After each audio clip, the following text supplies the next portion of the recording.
The Indo-Pacific Security Initiative, also known as IPSI, of the Atlantic Council's Scowcroft Center for Strategy and Security, is dedicated to mentoring the next generation of national security leaders to meet the most pressing challenges facing the Indo-Pacific region. My name is Emily Kim, and I'm a program assistant with IPSI, and I'm here with Lauren Gilbert, our deputy director and the leader of our Next Generation concept portfolio. So Lauren, what exactly is the next generation?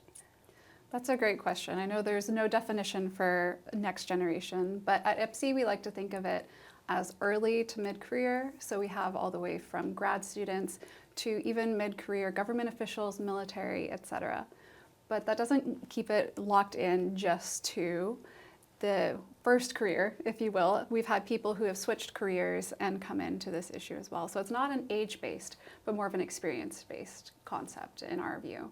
And beyond just age or experience level, we also try and get international perspectives. We talk with people from multiple countries, then we also make sure we get their perspectives. And not just from one area of expertise, but we'll have government, military, research, etc. So I like to think of next generation as almost an all-encompassing idea. And why would you say it's so important to be engaging the next generation? Well, they're the ones actioning the decisions right now, for one. We have, of course, guidance coming from the leadership, but the people actioning a lot of these decisions are the next generation. So they're as steeped in the issues as you can be. And not only that, but they're going to be the leaders of the next generation. So how they can build up their experience, build up their connections so that they're more able to lead with a well-rounded perspective, with new ideas moving forward. But how do you think, as someone who was both a next generation expert, but also someone who was helping run the project, what do you think?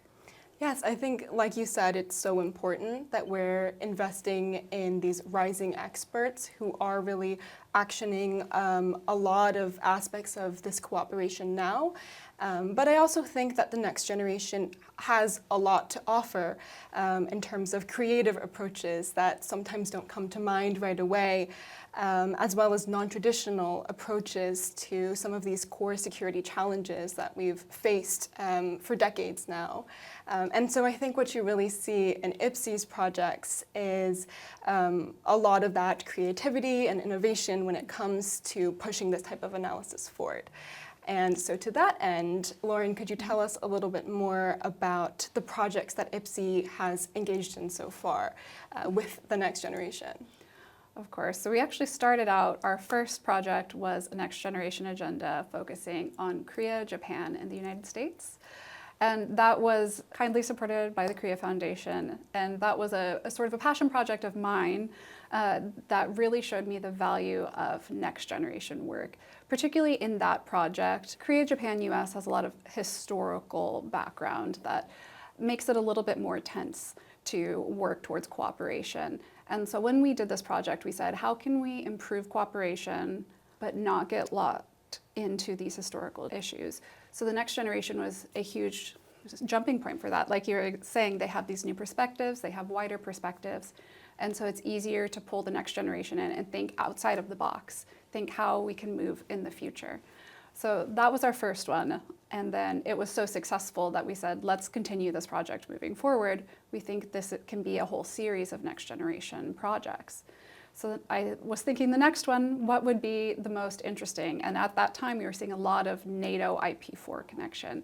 So we did NATO Korea, and that allowed for perspectives from Europe, from the United States, and from Korea. And we had participants from all three regions as well to give their ideas. And then that leads us to the project from this year. And tell us more about that project. Which countries were we working with this year?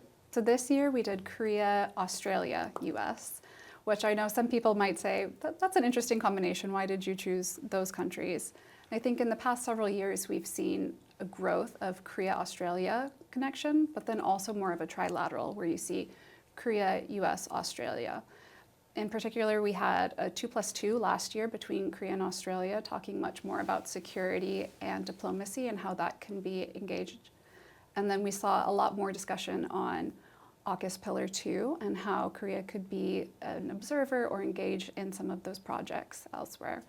So I saw that as really an opportunity to take a concept that hadn't been fully explored yet, get next generation thinkers in, say, how can we build this up at such an early stage? And we're even, I think, starting to see how timely this project was with recent developments as well.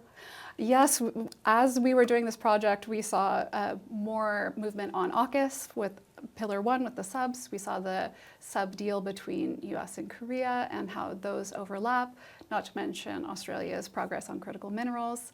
So we've seen a lot of progress there, luckily. But Emily, you were key to making sure that this project actually got off the ground floor. So can you talk a little bit more about how we got to the final conclusion? So we started in March of this year when we put out our call for participants and received, I think, the largest volume of applicants that one of our Next Gen projects has so far. So with some difficulty, we narrowed this down to still a quite diverse cohort, which participated in 2 roundtables over June and July, where, moderated by yourself, Lauren, the participants were asked to identify some of the challenges and opportunities, as well as actionable recommendations that can be implemented over the next 5 to 10 years to enhance cooperation among these 3 partners. And that led us, of course, to the drafting stage. There is a cumulative issue brief that resulted from this project, which you, Lauren, as the principal investigator and lead author, really spearheaded. So I wonder if you could tell us a little bit more about some of the key outcomes from the publication and from the project as a whole. Of course, and yes, thanks to the Korea Foundation, we were able to put out this issue brief with myself and then Kester Abbott and Hannah Hyewon-sil. And it was actually a really interesting process because we came in with security cooperation. And as you know, that's such a broad topic. And so I said to each of them, what do you view as the top challenges, the top opportunities, and what are your recommendations? And they came to me with, of course, brilliant ideas. And it was really interesting to see because it was, and the value of this project is it was beyond even things that I had considered. So when we're looking at challenges, of course, we had the diverging threat perceptions, which is something that we've seen across all of the projects, is when you have a grouping of countries, how can you overcome different threat hierarchies and how you work there? But then we also have the unique case of Australia, Korea, and the US being so geographically distanced. So we have the tyranny of distance, and how can we overcome that as well? But then opportunities also had quite a few spaces as well. We had the opportunities in science and technology cooperation. We had cooperation in maritime security as something that could be huge. And then also involving 3rd countries. So in particular, Southeast Asia, ASEAN, how we can bring these countries in and be a force for good, if you will, in this region as a partnership, as a trilateral, as a coalition, however you want to say it. And so we came to the final recommendations of we really need to build a defense industrial base, how we can cooperate here, co-production, collaboration, really building up the defense industrial base amongst the 3 countries. Then also we have to cultivate the next generation, which is always a point as well, to institutionalize the relationships and build on exercises, in which we have seen more progress on as well. And then finally, to develop disaster-resistant infrastructure as well. So as you can see, it spanned from traditional security to non-traditional security. It spanned from just the trilateral and bilateral aspects of the cooperation into multilateral as well. So it was a really interesting outcome that I couldn't have predicted from the very start of the project. What can people look forward to? What's coming next for IPSI and our Next Gen work? Well, it never ends. So we're planning for future next generation projects in which you'll be able to find them on our website, in which we really would hope for many people to apply to this project. We think it's so important and it builds so much connection. You can also find the issue brief and the event where we discuss the issue brief on our webpage as well.